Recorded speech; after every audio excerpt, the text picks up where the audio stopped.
Oke, jumpa lagi dengan kami, grup SMK Arjuna Laguboti. Di dalam pembelajaran hari ini adalah gerak melingkar beraturan. So, berarti itu fisika. Gerak melingkar beraturan terdiri dari 3 huruf G, E, B. Gerak melingkar beraturan. Ada geraknya, ada melingkarnya, ada beraturannya.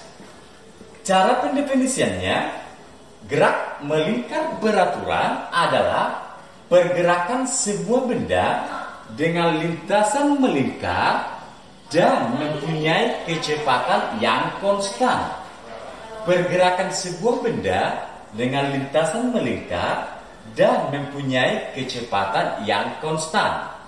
Nah, yang pertama-tama kita pahami dulu bagian daripada GMB itu adalah frekuensi dan periode. Frekuensi dan periode. Frekuensi ini dilambangkan dengan F, periode dilambangkan dengan T. Frekuensi satuannya adalah Hertz, periode satuannya adalah sekon.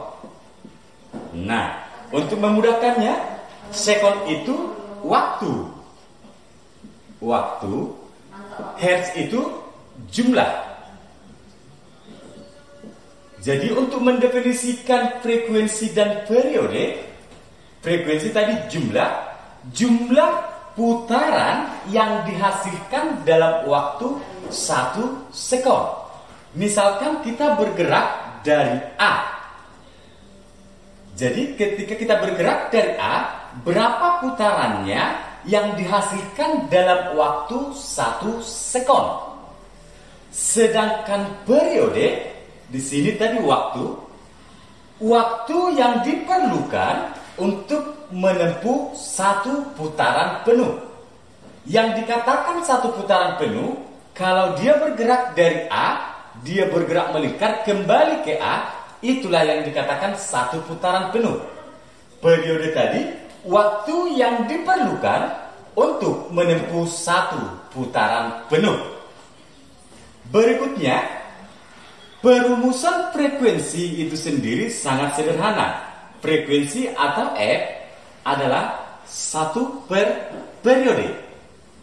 Sedangkan periode adalah 1 per frekuensi. Itu. Pemahaman mengenai frekuensi dan periode itu menandakan, itu menunjukkan bagaimana kita bermain dengan pembahasan di gerak melingkar beraturan. Nah, yang pertama yaitu kecepatan sudut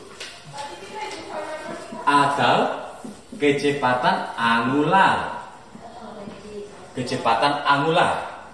Kecepatan sudut atau kecepatan angular, definisinya lintasan sama pergerakannya selalu berimpit. Lintasan sama pergerakan selalu berimpit.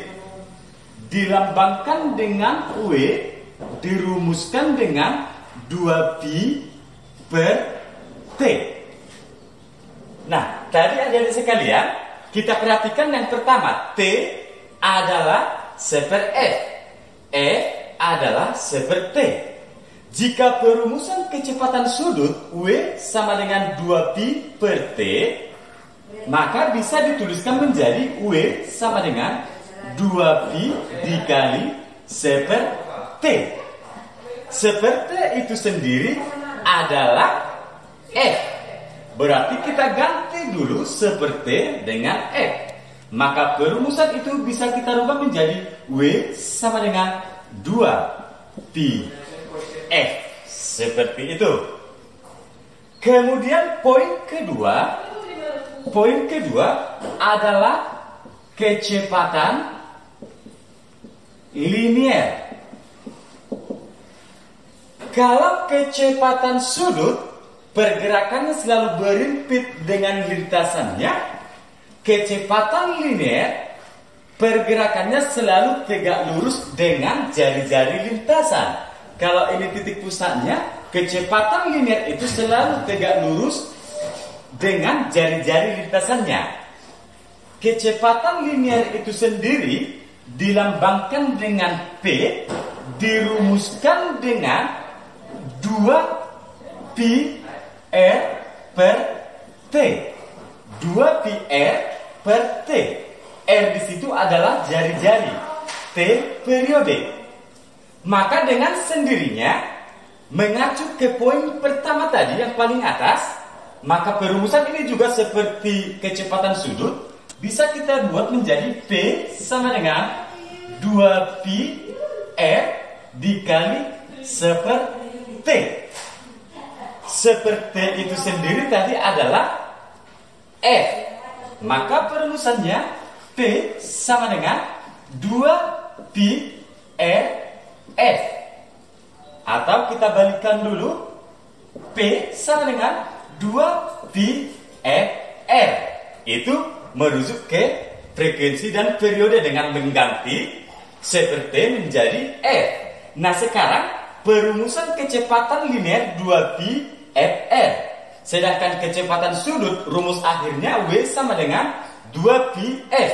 Kita lihat 2 pi F. Kita lihat 2 pi F.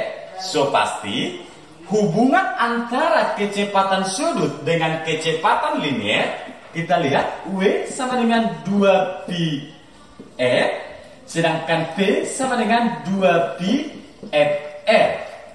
Kita substitusikan 2 pi F dengan 2 pi F yang di bawah. Maka perumusan ini menjadi P sama dengan W dikali R. Itulah hubungan antara kecepatan sudut atau kecepatan angular dengan kecepatan linear. Yang tadi kita katakan di awal pembelajaran bahwa untuk mempelajari ini kita terlebih dahulu harus memahami frekuensi dan periode. Kemudian berikutnya poin ketiga adalah percepatan sentripetal. Percepatan sentripetal. Poin pertama tadi kecepatan sudut, definisinya pergerakannya selalu berimpit dengan lintasan.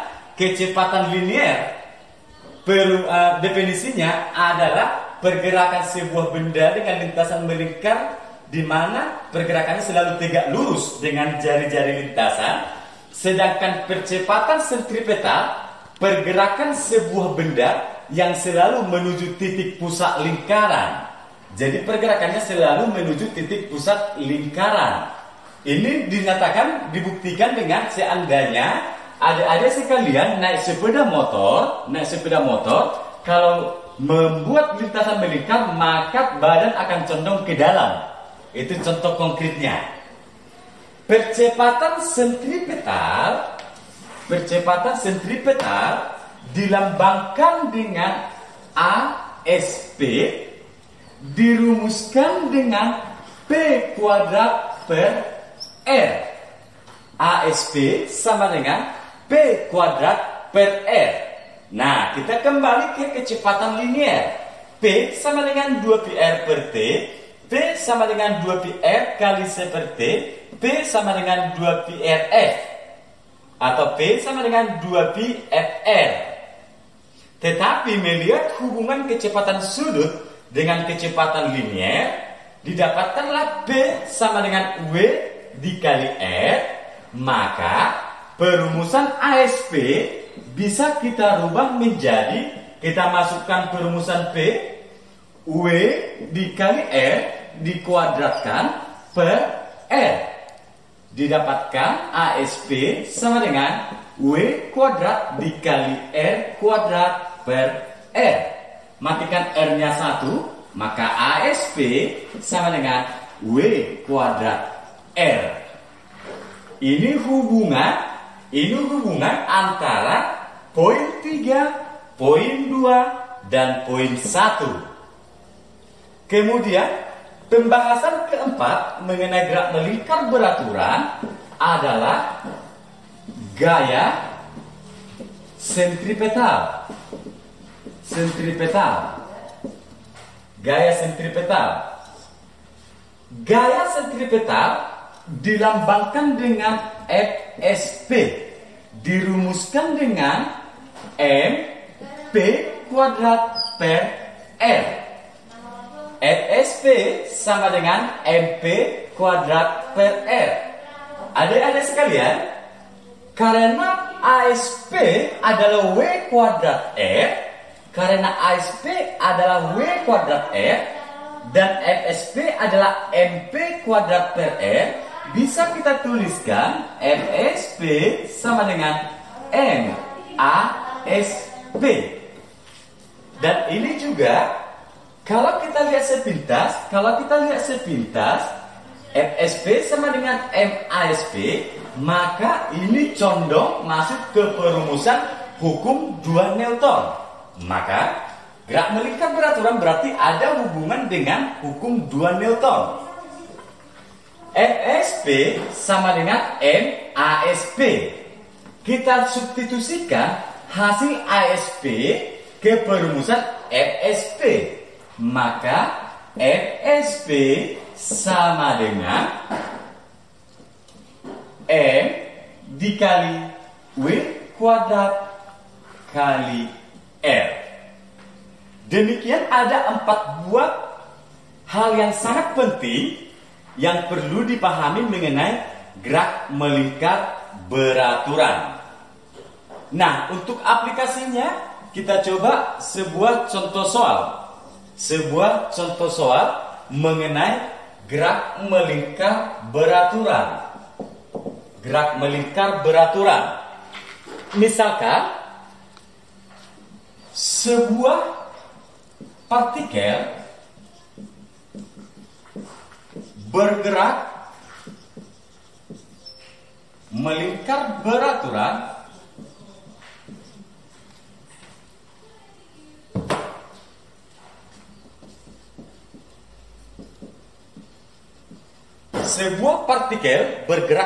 beraturan dengan kelajuan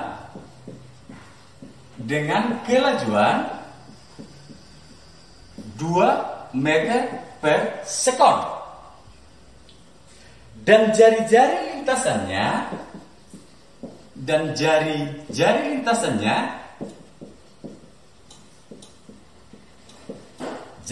lintasannya sebesar 0,5 meter.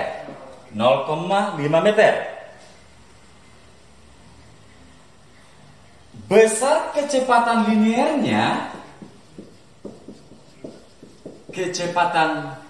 linearnya adalah, misalkan kita buat dia pilihan ganda, A 4 radian per sekon, B 2 radian per sekon, C 0,5 radian per sekon, D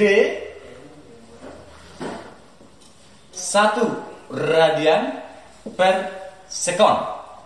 Misalkan kita buat 4 pilihan. Nah, kalau kita melihat di soalnya sebuah partikel bergerak melingkar beraturan dan yang ditanya adalah besar kecepatan linear, kita melihat di poin kedua. Seandainya kita memasukkan perumusan P sama dengan 2 VFR, maka kita tidak akan mendapatkan hasil dari soal. Karena kenapa? Di dalam soal diketahui P itu adalah 2 meter per sekon. P itu 2 meter per sekon. Kemudian R-nya 0,5 meter. Oh, ini kecepatan angular. Besar kecepatan angularnya adalah ditanya W sama dengan. Kalau kita melihat perumusan P sama dengan 2Pi FR, maka dari yang diketahui kita mungkin sedikit bingung. Tetapi karena ada perumusan antara hubungan kecepatan sudut dengan kecepatan linier, didapatkan perumusan P sama dengan W dikali R, maka soal ini dengan mudah kita membuatnya P sama dengan W dikali R. P sama dengan W dikali R. Dengan membalikkan rumus kita bisa dapat. Dengan demikian juga bisa. Kita langsung mainkan seperti ini dulu. 2 sama dengan W dikali 0,5. Maka 2 sama dengan 0,5 W. W sama dengan 2 per 0,5. Maka dapatkan W sama dengan 4 radian per sekon. Demikianlah pembelajaran kita mengenai gerak melingkar beraturan. Ada 4 poin yang utama, tetapi harus memahami dulu yang namanya frekuensi dan periode. Untuk selanjutnya, kita akan bertemu lagi di sesi berikutnya. Salam SMK Farmasi Arjuna.